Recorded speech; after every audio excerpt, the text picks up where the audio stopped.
Today, I will briefly examine the influence of theories, questions, and concepts from the so-called emotional turn on Jewish studies. So after sketching its initial impact, I will address the potential pitfall of retreating into Jewish exceptionalism. And then I will present my own work on the politico-emotional scripting of boycotts as my contribution to the discussion, so a little less depressing than my previous, a little more depressing, less cheerful than my previous studies, I'm sorry. Like to say, maybe it's not the time for studying cheerful subjects.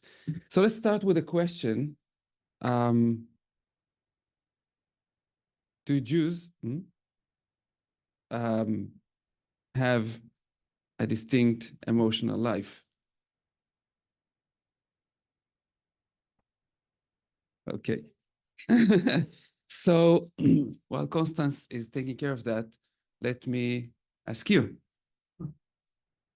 Yeah, that one. That one.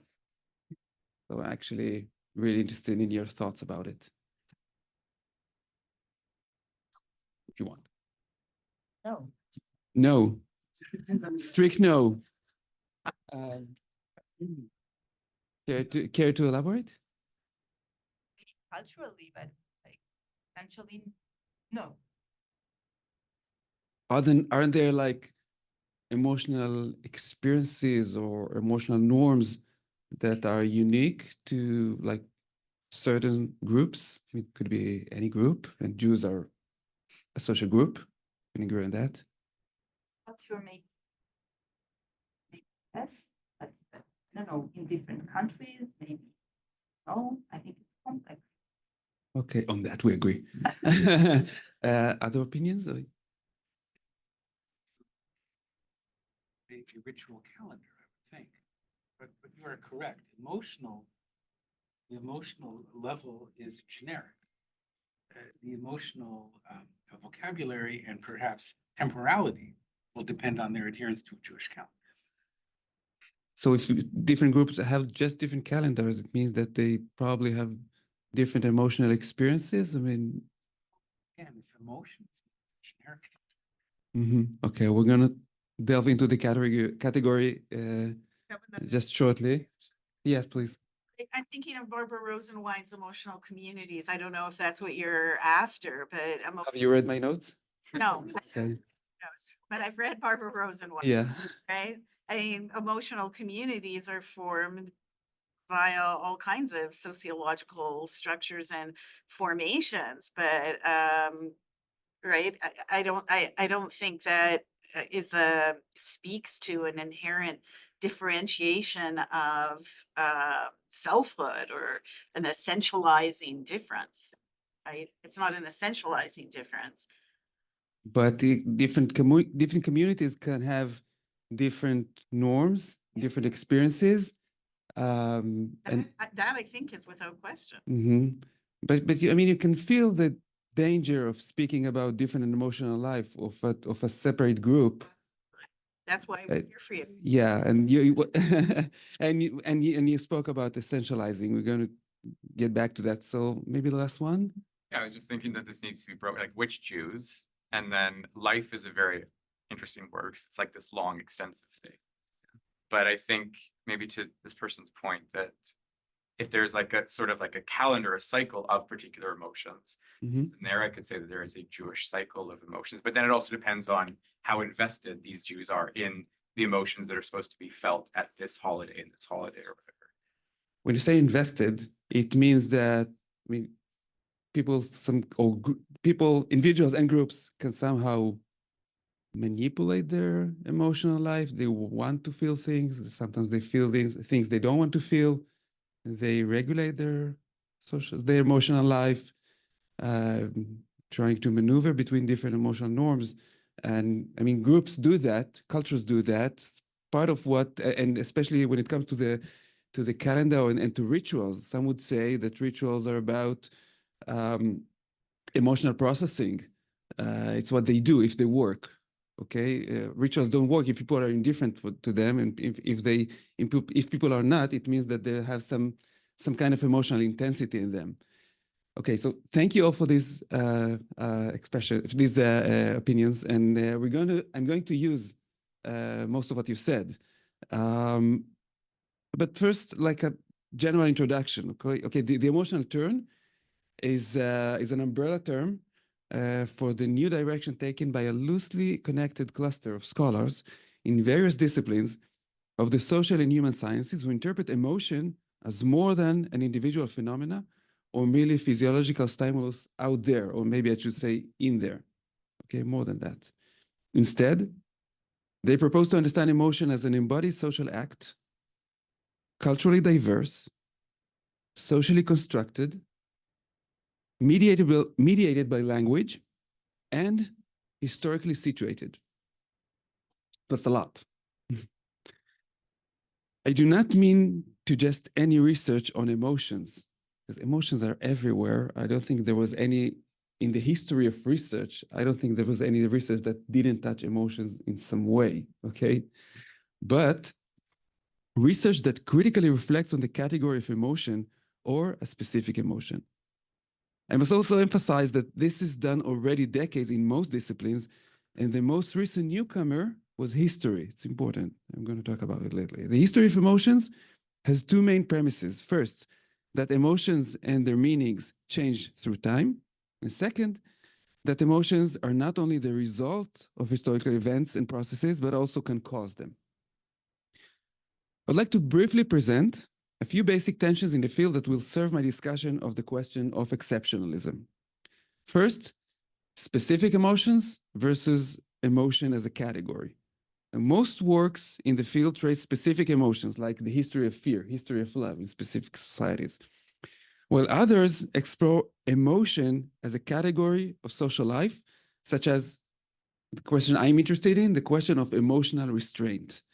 Classic studies, for example, by Johan Huizinga and Norbert Elias, describe the rise of bourgeois culture in the modern state as a maturation process transitioning from the so-called childish emotional outbursts of the Middle Ages to stronger emotional control in the industrial age. Historian Barbara Rosenwein, that's another quote, criticized this so-called, what she called hydraulic model, arguing that medieval people also practiced emotional restraint, though differently.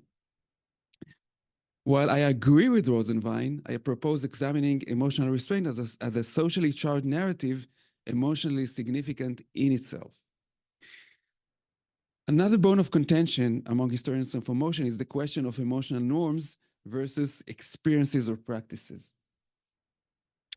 Peter and Carol Stearns focused on the interplay between what they called emotionology, which means theories circulating in societies about the right way to handle emotions, like when you say marriage must result from true love, or grief must be dignified, so on. And between all that and the actual emotional experiences that never fully conform to norms, because marriage not always results from love and grief is not always dignified. While the Stearns consider that neither of these is more important than the other, they recognize that the sources disclose emotional norms much more frequently than they do emotional practices. Monique Scher argued again this analytical separation of expression from experience and endorsed the theory that, quote, emotions do not have an existence prior to or completely separate from social scripts, end quote. Barbara Rosenwein again suggested the term emotional communities for a group of people with shared emotional norms and practices that regulate social life. Historian William Reddy suggested studying emotional regimes along with emotional refuges for emotional dissenters. These are all different approaches that like the tip of the iceberg to the same issue. Emotional norms are far more accessible than actual emotional experiences. And finally, the tension between emotional acts and social scripts. Although I cited Sher in speaking about emotional and social scripts, she mostly preferred to speak about them as social acts, following Bourdieu, with the French sociologist, with four main functions in social life. First, mobilizing, the diverse ways in which people manage their and others' feelings in various areas of life, such as politics, advertising, and therapy, by means of direct pressure, conscious manipulation, nudging, and unconscious mobilization. Second, naming the delicate interplay between what we call true feelings and their expression in language. Third, communicating emotions as, well, communicative acts. And fourth, regulating the social order. Sociologist Ali Hochschild drew on the Irving Goffman's dramaturgical paradigm in order to analyze emotion as a social script, that is, a dramatistic act created via social interactions and contextualized in the social setting, like grief, jealousy, anger, and so on, are not only bodily feelings, but also social plots with specific dramatic roles assumed by actors. Hochschild has further noted that there are social rules about how one ought to feel, how one should express these feelings, and how one should handle the gulf between what she calls feeling rules and the actual emotional experience. For example, when people say, you should be ashamed. I mean, that there's a norm, but someone is not ashamed, it's not okay, not only because they've done something wrong, but because they also don't obey the feeling rule. Or when people say, or someone is incapable of love, okay, and so on. When social actors conform with, rebel against, or manipulate these feeling rules, what they do is emotion work or emotion management. This type of dramaturgical work, like in the, I would say, Stanislavski method, can be either shallow or deep. A notable example is the airline smile that she analyzes in Hochschild studied, where airlines began in the 70s, began training their employees to genuinely feel emotions using, in fact, dramaturgical techniques, and so did other commercial bodies. Now, Hochschild's work in particular provides a nuanced and elegant tool for navigating the tension between norms and experiences. Norms and experiences, a framework I'll use when presenting my work on boycotts later. Emotions are not just internal objects, but social scripts, and are thus accessible to researchers when performed. Since emotions are involved in everything we care about, this approach has tremendous potential to transform our understanding of all human domains, politics, society, culture, economics, and everything. However, there's also a pitfall, a potential pitfall in the history of emotions. The risk of losing critical distance by simply recreating people's emotional lives without asking critical questions. If people fear outsiders, okay, or regard romantic love as the highest calling, we must analyze emotions like fear or love within their political and historical context. We should resist a purely phenomenological approach that says, in this research, I recreated how people felt, and that's what matters. How people felt is not all that matters. This resembles the ultimate discussion ender, okay? That's how I feel, what can you do about it? Well, a dominant tone in contemporary politics. That's how I feel. So I think we should beware of making emotional authenticity the goal of scholarship, as the risks of producing conservative histories that lack a critical dimension. Let's now survey very shortly the impact of the emotional turn on Jewish studies in the last decade or so. So there were earlier studies on topics like sexuality. Some of you are probably familiar with the works of like Boyari and late David Biel. Love, religious emotions, naturally, such as devotion, passion, fear of God, and so on. These works offered valuable insights, but spoke prose without knowing it.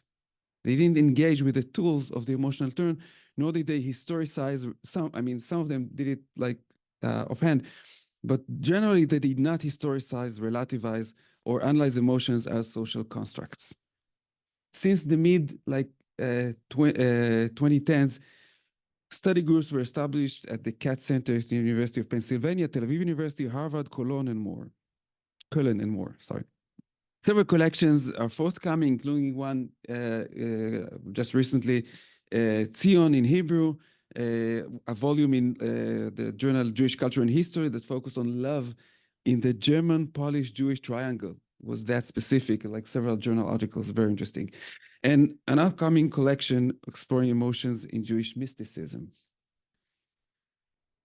The emotional turn touches several fields with interesting works like, I would mention a few, just some name drop, Christian Bailey on love among German Jews, some comments by Menashe Anzi about Jewish tzana as an emotional community, Emma Zohar, study of joy in Poland among Polish Jews, and just, you know, bragging on my colleague from Bar-Ilan, that's the way she entered the presentation, Lior Zaks Shmueli, new book on religious devotion. There is some research on religion, immigration, diaspora studies, and the arts, but the majority of emotion scholars concentrate on two topics, anti-Semitism and Zionism, with some even examining their interconnections. So most of the existing research on anti-Semitism as an emotion focuses on Germany and the Holocaust, naturally. Like Uffe Jensen and Stephanie Schuller-Springorum from the Center of History of Emotions at the Max Planck Institute in Berlin. I mentioned that because it's like the biggest center for the history of emotion. I think most active in the world right now. They have explored the roles of anti-Semitic hate, disgust, and fear among Jews, as well as the responses of Jewish pride, insult, rage, and contempt. I would also add to that list self-righteousness. It's very important. I will clarify it shortly. Additional scholarship includes Zoe Waxman's work on the emotional life of inmates in concentration camps, and Gideon Reuveni's research on the reparation agreement between Israel and West Germany. And I would like to highlight mostly this book, very recommended one of the late Alon Confino, on Nazi feelings towards Jews, which challenges the perception of modern anti-Semitism as merely an ism rather than an emotion, right? Susanna Heschel has further proposed examining the erotic history of anti-Semitism, emphasizing the passion, pleasure, moral superiority, excitement, satisfaction often expressed in the hatred of Jews. Traditionally, scholars refer to anti-Semitism using the Hebrew expression, the hatred of Israel, Sinat Israel. This is even the title of a very prominent book in Hebrew about it by Jacob Katz. With the emotional turn, however, scholars have moved beyond its 19th century characterization as an ism to analyze it for what it truly is, an emotion, hatred, disgust, repulsion, and more. And it is also important to consider the emotional responses of Jews in this context. Now, Israel or Zionism or the conflict, that's another, the other area where there are many works here, including my own, which I will present shortly. I will mention only main two references. Highly recommended readings. Orit Rozin was published like a month ago. Okay, she details the emotional toll of the Arab-Israeli conflict in the formative years of the state of Israel. She focuses on fear and the emotional regime that tried to control Jewish fear, especially in isolated frontier settlements. And someone you know very well here, Derek Pensler's book, that explores the contrasting emotion raised by Zionism, love for the nation or for the country, passion, pride, fear, and solidarity, versus distaste, disgust, and someone even hate. He argues that the strength of these emotions helps explain why Zionism has persisted as a powerful concept long after the establishment of the state in Israel and in the diaspora. Pensler also addresses a sensitive topic. I'm going to read the next sentence. It's going to be hard. The relationship between Zionism and colonialism. And I don't think anybody has managed to produce a more balanced account of this problematic topic more than Derek. After examining the emotions that have shaped Zionist sensibilities and practices throughout the movement's history, the book concludes with the emotions Israel evokes among its critics, such as those expressed in this article by Hage, okay, which I highly recommend. It's about the title is actually quite informative. All right. So within Jewish studies at large, anti-Semitism and Zionism are topics that elicit strong emotions. This brings us to the question of Jewish exceptionalism.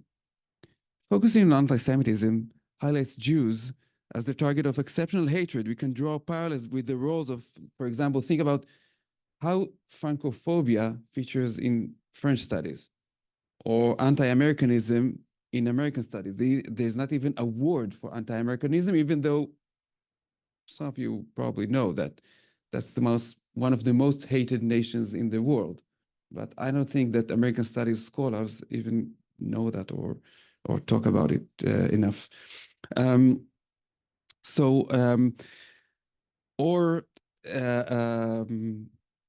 Or with earlier focus of scholars on concepts like totalitarian personality in the anti-Semitism studies. I mean the 1950 studies of what anti-Semitism is. Are we witnessing a new trend that emphasizes Jewish exceptionalism in this field?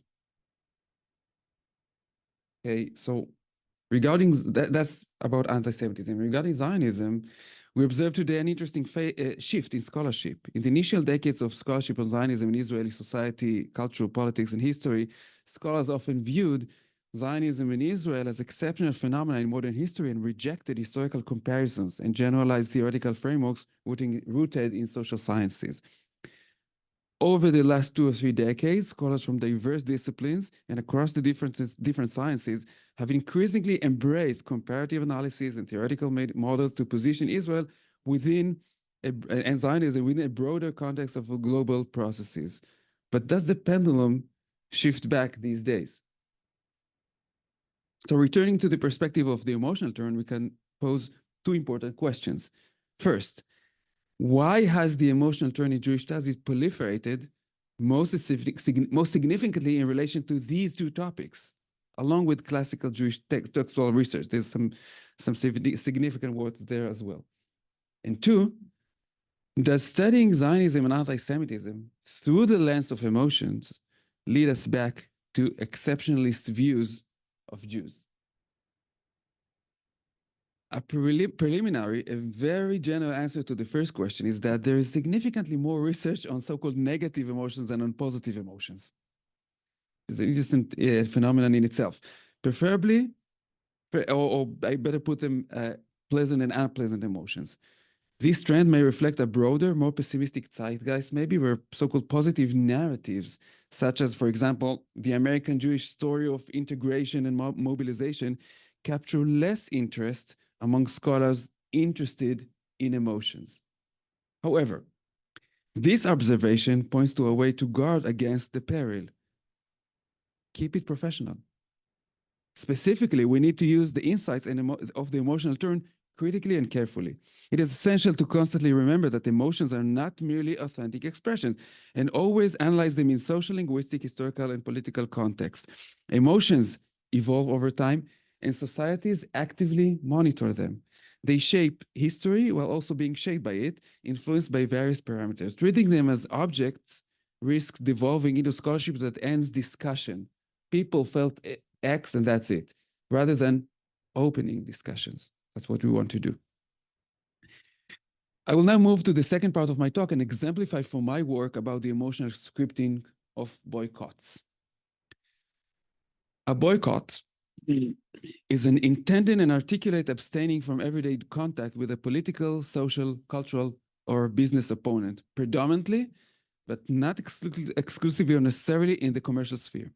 Boycotts played key role throughout modern history in diverse arenas such as political conflicts, social movements, civil society, consumption, nation building, or business management, and they still are main political events in our era. You all know that. Scholarship on boycotts identified 3 ideal types of motivations for boycotting. Instrumental, which I prefer to name strategic, expressive, and punitive. This kind of literature, scholarly literature, describes strategic boycotts as like cold business or political decisions intended to weaken an opponent for the benefit of the group. Expressive boycotts are characterized by hot outbursts of emotion that may surpass the group's calculated interest, but can enhance its internal cohesiveness. Punitive boycotts are similar to expressive ones, but aim to sanction an outgroup in a manner that again goes beyond the group's immediate cold interests.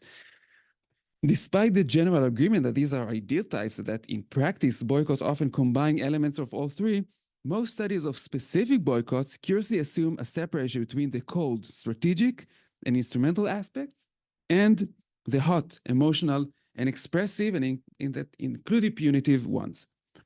These studies typically treat one aspect as the means and the other as the goal. And I would ask, it's not in the script, but I would say that probably most of us, when we think about boycotts, we usually think of them that way. We say it's emotional or rational, try to divide them. So kind of common sense thinking. But can we at all separate the emotional from the practical aspects? The emotional turn questions the very conceptual differentiation between the two. Emotion is always political, and politics is always emotional. If emotions are not only bodily feelings, but also social acts and scripts, then analyzing boycotts as social dramas and emotional scripts can demonstrate the workings of emotions in politics and how the emotional and the strategic not only depend on each other, but also define each other, following Hochschild's work. And I suggest calling it the political emotional scripting of boycotts. Thinking of emotions as political acts needs also political philosophy. And here I invoke Jeffrey Alexander's suggestion to see politics as where mere interests of power, money, and so forth are dramatized and translated into the broader symbols, narrative, and myths of civil society, while casting actors to social roles, writing social scripts, and performing them. This emphasis on meanings in social life positions emotions as a central theme within the civil sphere. Politics, in particular, serves as a primary arena for diverse forms of emotion work, mobilizing, naming, communicating, and regulating. This contrasts with the dominant political theories of the 20th century, like Rawls and Habermas and many others, which prioritized the what to do question over the what to feel question, eliminating questions about group belonging, emotional attachment, and specific emotions like love, hate, jealousy, righteousness. Societies adhering to the ethos of increasing emotional restraint in the West, which aligns with the hydraulic model, engage in emotion work to maintain a cold and strategic approach to politics. While I do not see the hydraulic model as historically valid, I view it as a politically charged narrative that shaped modern politics and reflects the ethos of emotional restraint enacted by so-called rational subjects maximizing their interest. I will demonstrate via boycotts and a specific case study the public debate that raged in the Yishuv that we call the Jews of British Mandate Palestine in the 1930s regarding the Zionist Nazi agreement known as Ha'avara, transfer, a debate that redefined the relationship between Zionism and anti-Semitism. Now, Zionism was aimed not only at gaining power for the Jews, but also at transforming their emotional lives. In a forthcoming article, I explore with my colleague Matan Boud how Zionism's dominant ethos of emotional restraint linked hyperbolic sentimentality with the despised notion of exile. One of its first challenges was the rise of European anti-Semitism during the 1930s and the boycott on Nazi Germany. Here, maintaining the ethos of emotional restraint necessitated intensive emotions work, which revealed a possible gap between this ethos and actual emotional experiences, where observing the social obligation of persistent restraint was not always possible. Okay, Hitler's rise to power in Germany in early 1933 ignited a near global wave of boycotts and counter boycotts. On April 1st of that year, the new regime announced a boycott of German Jews, marking the end of a long era of emancipation in Germany. By then, Jews worldwide were already advocating for a boycott of German products. Although the effects of these calls on consumer behavior remained uncertain, as often happens in such campaigns, Jewish public opinion broadly funneled its distaste for the new regime into boycott efforts. One Jewish community notably dissented, the Yishuv in Palestine. The news for Germany stirred intense emotional reactions there as well. Spontaneous protests erupted, and a vocal campaign to boycott German products quickly gained momentum. The right-wing revisionist alliance championed the anti-Nazi boycott, while newspapers across the political spectrum published articles and editorials that invoked the language of Jewish pride and accused hesitant citizens and leaders of complicity in the nation's degradation. Here, for example, is the proud proclamation of the only contemporary Hebrew tabloid, Iton Miyuchad it was called, and many customers appeared to have avoided products that were easily identifiable as German. For example, German languages films were banned from Jewish cinemas, leading to an estimated loss of 5,000 Palestine pounds for the German film industry, so they said. But despite the intensity of the campaign during the spring and the summer of 1933, both the leadership and public opinion in Palestine were slower to channel their anger into political action compared to Jewish communities elsewhere. The Yishuv's official representative body, the National Committee, Vad Leumi, discussed the matter and dryly announced that, quote, no authorized Jewish body has declared a boycott of Germany, end quote. Unlike Jewish communities in the USA, the UK, Poland, and elsewhere, even in Egypt, no organization in Palestine coordinated the boycott, rendering it ineffective. Why? The answer lies in the inherent aversion of the labor Zionists, who led the Yishuv and Zionist movement back then, to what they disparagingly called boycottism, viewing the use of this political tool as both contributing to and reflecting national humiliation. Moshe Shertok, who was the head of the political department of the World Zionist Organization, defined the boycott as an exilic-style gesture and explained that although a Jewish heart harbors such a feeling, a political movement cannot act according to feelings alone. While its supporters saw the boycott as a manifestation of Jewish pride, Shertok objected to it as the instrument of the weak, who lack better political weapons, implying to its resemblance to the historical devices of so-called exilic political submission, such as lobbying by core Jews.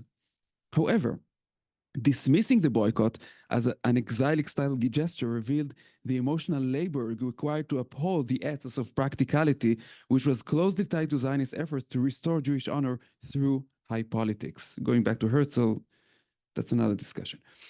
I mean, it has some background. During these months of 1933, objections to boycottism were expressed only in private meetings, however. In September, the controversy escalated when it became known that not only had the Zionist institution refrained from joining the boycott, but they were also negotiating a political financial arrangement with the Nazis known as Havara, transfer. Schematically speaking, this arrangement allowed Jews to leave Germany with most of their capital, provided that it was transferred to Palestine in the form of German industrial goods, which the immigrants would then sell there in Palestine. Bringing this small fortune to Palestine, the immigrants were not included in the annual certificate quota set by the British. So the Nazis' practical interest was not as clear as the Zionists.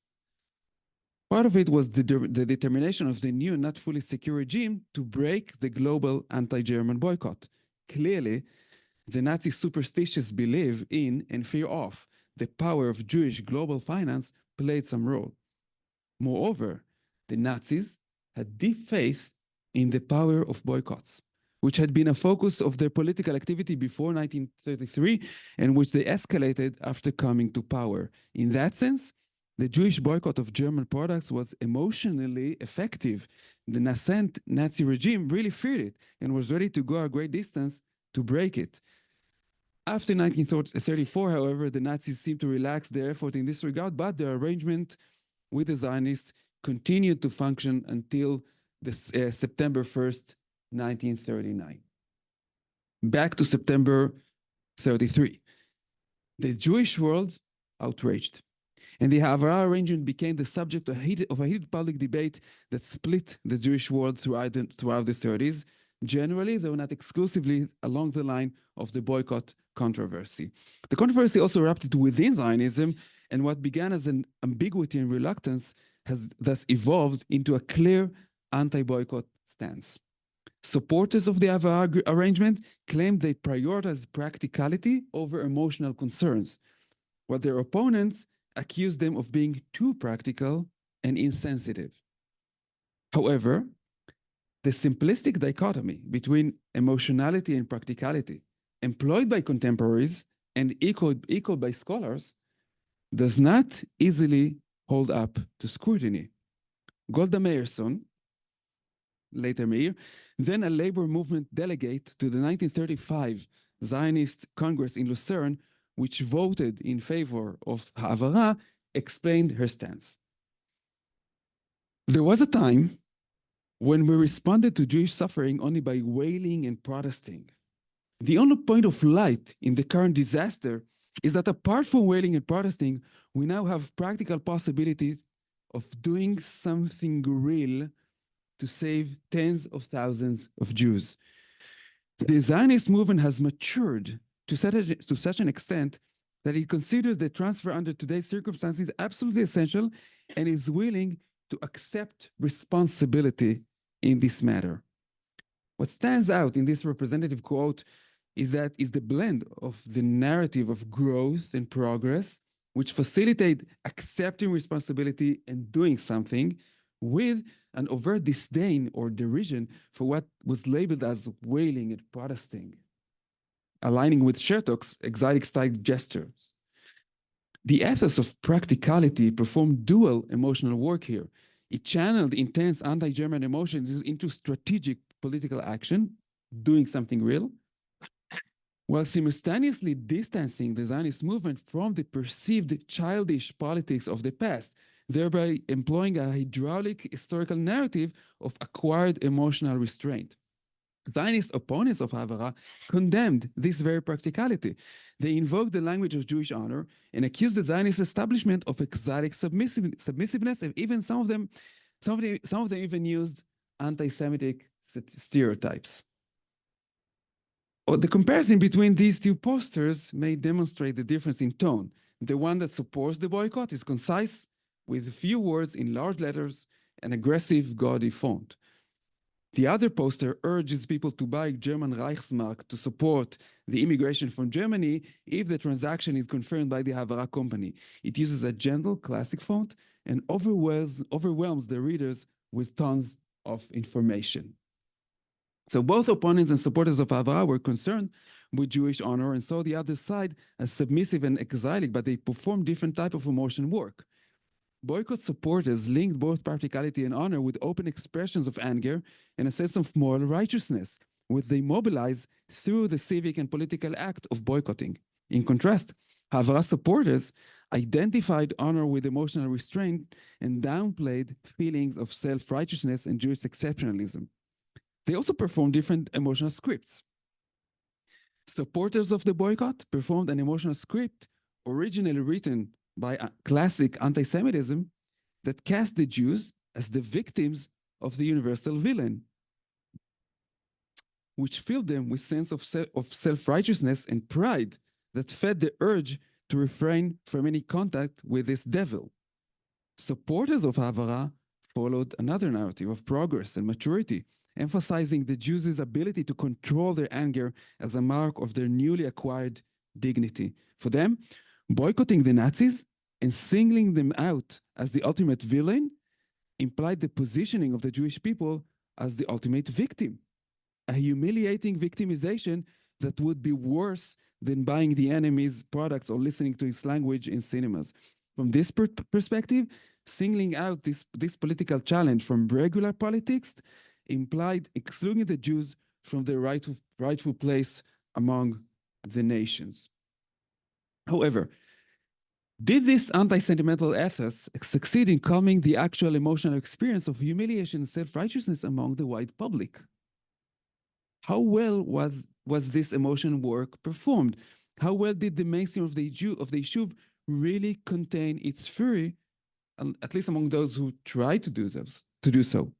So, unable to direct their resentment and anger toward Hitler's Reich, the Yishuv found a closer proxy target: the German community in Palestine, the Templars. This small religious sect had moved to Palestine in the 19th century, establishing 7 colonies across the country. Known for their diligence, dedication, technological innovation, and high-quality agricultural products, especially dairy, the Templars were admired by many early Zionist settlers. However, under British rule, the situation became more complex, partly due to the rapid expansion of the Jewish milk industry, which led to fierce competition with the small German community, numbering only 1,800 to 2,200 during the interwar years. After 1933, many Templar leaders strongly aligned themselves with the Nazis. So this is a picture of the local branch of the Nazi Party, which had only 5 members in April 1933 and grew to several hundreds before the war. It took a few years of escalation before the Jews effectively began boycotting the Templars around 1936. This boycott had largely escaped scholarly attention because, while it is documented in German sources, it was not widely publicized in the Jewish civil sphere, aside from occasional derogatory stories about the Templars in the Jewish press. The scope and effectiveness of this boycott are revealed only through statistics, which show a dramatic reduction in the consumption of German milk by Jews in Palestine's major cities. The Templars' market share was minor compared to the flow of German products into Palestine in the years leading up to World War II. Nonetheless, this boycott proved effective regarding the local Germans and garnering consensus support from all Zionist factions as well as tacit encouragement by the British. In contrast, trade between Germany and Jewish Palestine continued as usual throughout the 1930s. Interestingly, the Tel Aviv Ha'avara office cooperated with this discreet campaign to, quote, gradually end the purchase of German milk, end quote, as one Ha'avara administrator noted in an official letter. The term German became a term of contempt applied to Templar products in Zionist correspondence during the mid-30s, but this seems somewhat awkward coming from the pen of those whose job was to import goods from the Third Reich to Palestine. Jewish consumers did not boycott the Templars with the same intensity and zeal throughout the decade, and there is some evidence that their milk sales rebounded in 1938.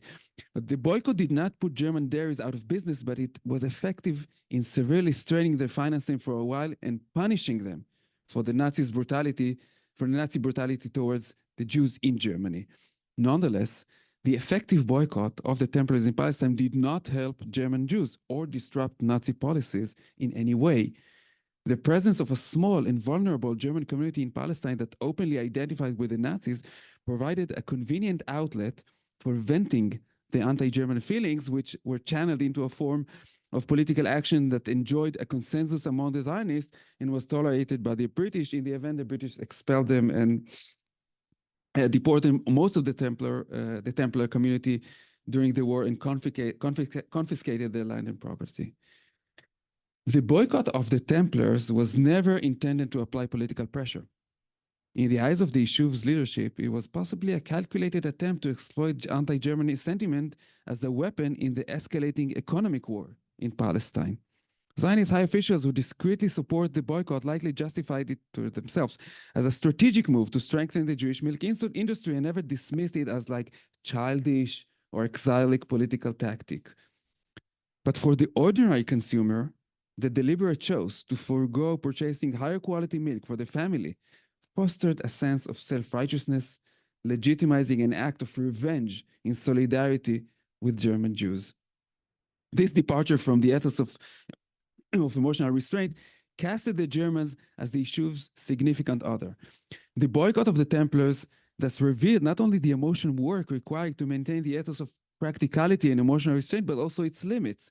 Subverting the dominant ethos of emotional restraint, the boycott served as an emotional refuge where free expressions of hate and revenge were permitted. This minor affair, very minor, reveals the intricate interplay between emotions and political actions. Political actors, by their nature, seek to feel that they do something, right, while simultaneously managing their emotions. If indeed emotions are social acts, then distinguishing strategy from emotionality becomes nearly impossible. Yet political actors strive to maintain this dichotomy and engaging in emotion work to channel the intense emotions into some form of doing. What exactly constitutes doing in politics? Isn't emotion work itself a significant kind of political doing? The complex emplotment of boycotts, counter-boycotts, and anti-boycott movements that emerge in response to the persecution of Jews in Germany may demonstrate the diverse function of strategic, expressive, and punitive emotion work. From this episode, we can draw several theoretical and empirical conclusions about emotion work in politics, the effort required to sustain an ethos of practicality, the political limits of emotional restraint, and the political emotional scripting of boycotts.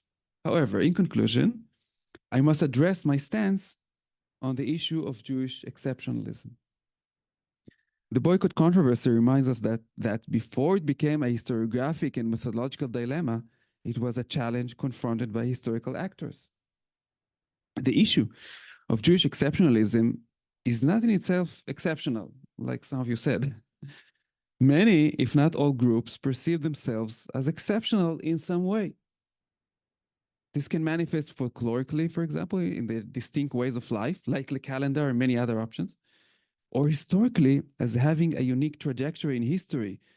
Historiographies often reflect this sense of exceptionality, such as, like most notably, the German debate, some of you probably know it better than me, surrounding Germany's Sonderweg, or special path in history, which perhaps or perhaps not led to the murderous acts of the Nazi era. It's like a big debate in German historiography.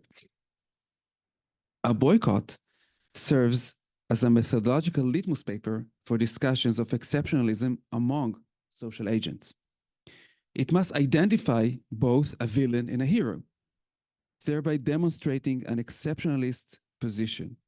A principled anti-boycott stance can be based on various reasoning and motives.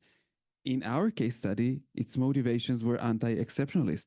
Some Zionists opposed the boycott because it humiliates the Jewish nation by embracing a sense of self-righteousness, an emotional script originally written by anti-Semites. Adopting an opposing ethos of emotional restraint offered a pathway away from Jewish exceptionalism, allowing nationalism to engage in its own politico-emotional scripting. The boycott movement sought to harness these exceptionalist sentiments in service of nationalism itself. So what about scholars? Can they and should they avoid Jewish exceptionalism? Well, the answer here, I agree with Kinera, the answer is no. Robust comparative work will always reveal both similarities and differences. That's what comparative work does. Societies can be unique in their circumstances, but this does not mean analyzing them would necessitate unique scholarly tools. In the past, scholars often posited that Jews were different due to inherent traits, such as, say, like monotheistic tradition, and there are many discussions in various fields of Jewish studies. In recent decades, particularly since the cultural turn, there has been a tendency to argue the opposite, that Jews are all too similar to everyone else, especially their host societies. Now, with the emotional turn, the pendulum appears to be swinging back towards a new form of exceptionalism spurred by a complex emotion, the complex emotions Jews evoke within themselves and in others. Yet, and especially in the current climate, we must resist the temptation of scholarly self-righteousness and rage. Justified or not, they might be justified, these particular emotions are a poor guide for a research agenda. So, do Jews have a distinct emotional life? Unfortunately, I don't have the answer yet, as much more comparative work is needed. However, the insights, questions, and new methods from the emotional turn can offer a balanced analysis of the differences and similarities between Jews and their neighbors. Comparative work on anti-Semitism would involve comparing scripts and emotional scripts and scripts and performances of hatred toward Jews with hatred toward other minorities, as well as examining the emotional responses of the victims of hatred across different groups. When it comes to Zionism, the complexity deepens because its emotional scripts can be compared to too many social phenomena, other nationalist movements, settler societies, diaspora nationalisms to begin with. Emotional scripts may emerge as exceptional, not due to any inherent essence or historical destiny, but because of the exceptional circumstances in which people sometimes find themselves. At the same time, similar emotional scripts can emerge in surprisingly different circumstances. In any case, we must maintain a delicate balance between exceptionalism and parallelism when considering emotional life, as we would with any other topic. In a second stage, we need to expand the emotional landscape in Jewish studies beyond just anti-Semitism, Zionism, and religious devotion. In modern Jewish history, this should encompass topics like immigration, bourgeoisification, emancipation, integration, and many other areas that I believe are ripe for the emotional turn. Thank you.